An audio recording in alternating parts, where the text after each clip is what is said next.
The Malevolent Facade, Corporate Acquisitions and the Betrayal of Worker Trust. Corporate acquisitions, when executed ethically, can rejuvenate struggling businesses, preserve jobs, and foster innovation.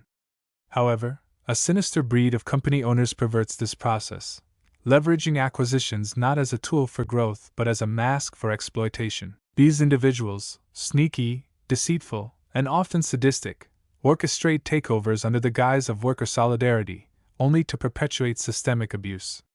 Their actions reveal a chilling disregard for humanity, cloaked in hollow slogans and false promises. Maria's story.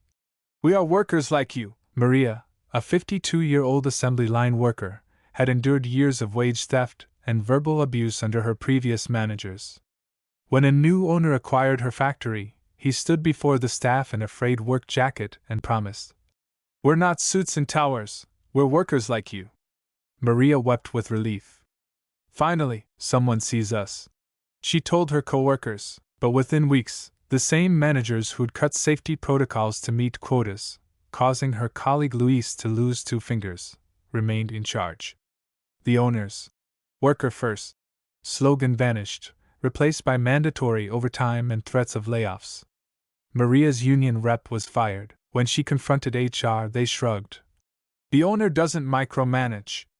Maria now calls the acquisition a bait and switch for our souls, the deceptive promise, slogans as weapons. Upon acquiring a distressed company, these owners deploy carefully crafted rhetoric to manipulate vulnerable workers.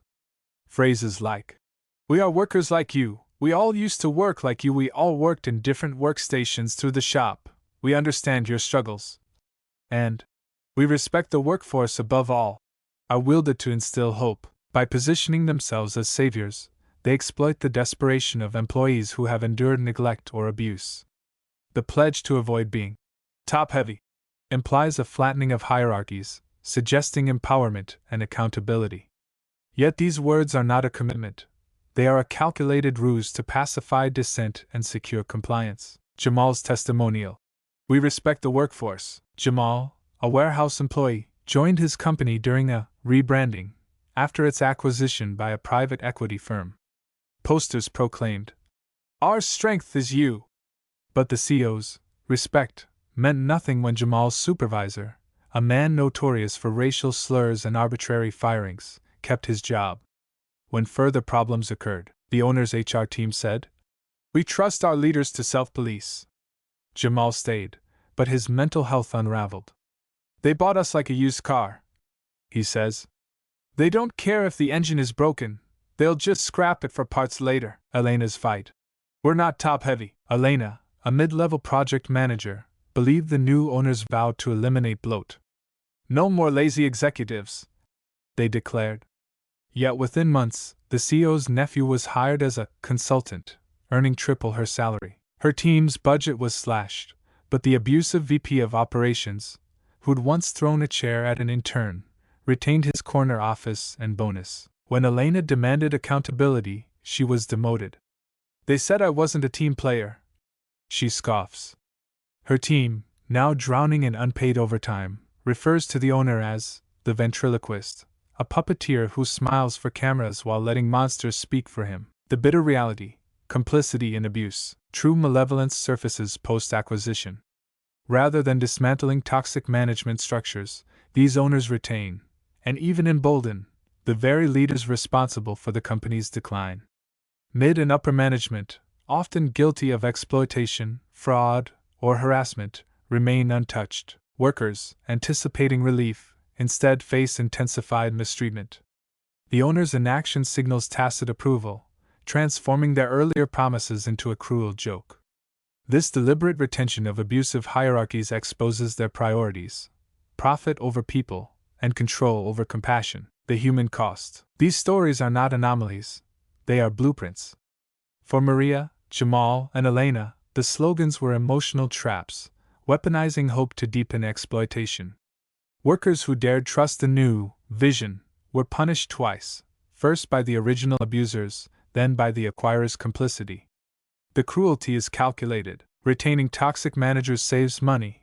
Replacing them would require investment in training, transparency, and justice. Instead, Owners profit from chaos, squeezing labor while shielding themselves behind layers of plausible deniability. Consequences: a cycle of suffering. The repercussions are profound.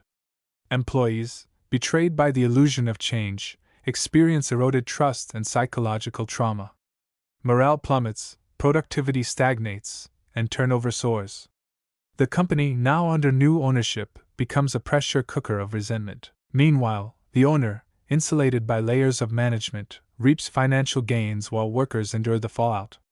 This cycle mirrors psychological warfare, systemic dehumanization dressed in corporate jargon, systemic enablers, a culture of impunity. Such owners thrive in ecosystems devoid of accountability. Weak labor protections, lax corporate governance, and societal glorification of ruthless success allow them to operate with impunity. Distressed companies, often in sectors with precarious labor rights, become hunting grounds for these predators. Regulatory failures and shareholder apathy further entrench their power, transforming workplaces into modern-day fiefdoms of fear. As Elena warns, these owners aren't ignorant, they're architects. They know exactly who they're protecting. The fight is not just about policies, but empathy. Every slogan masking exploitation, every worker silenced, is a choice. And choices can be unmade. Conclusion: a call for vigilance and reform. To dismantle this exploitation, systemic change is imperative. Stricter oversight of acquisitions, robust whistleblower protections, and mandates for ethical management audits could curb such abuses. Workers must unionize, and consumers must demand transparency. Ultimately, society must reject the myth that profitability justifies moral bankruptcy. The true measure of a company, and its leaders, lies not in balance sheets, but in the dignity it grants its workforce. By centering human stories, we strip away the corporate doublespeak. Behind every acquisition spreadsheet are people whose lives are not line items, and whose dignity demands more than empty promises. Only then can the veil of deceit be torn away, exposing these demonic practices to the light of justice. In the end, the fight against such owners is not just about corporate reform, it is a defense of our collective humanity. For watching. I truly and highly appreciate you, and God bless you.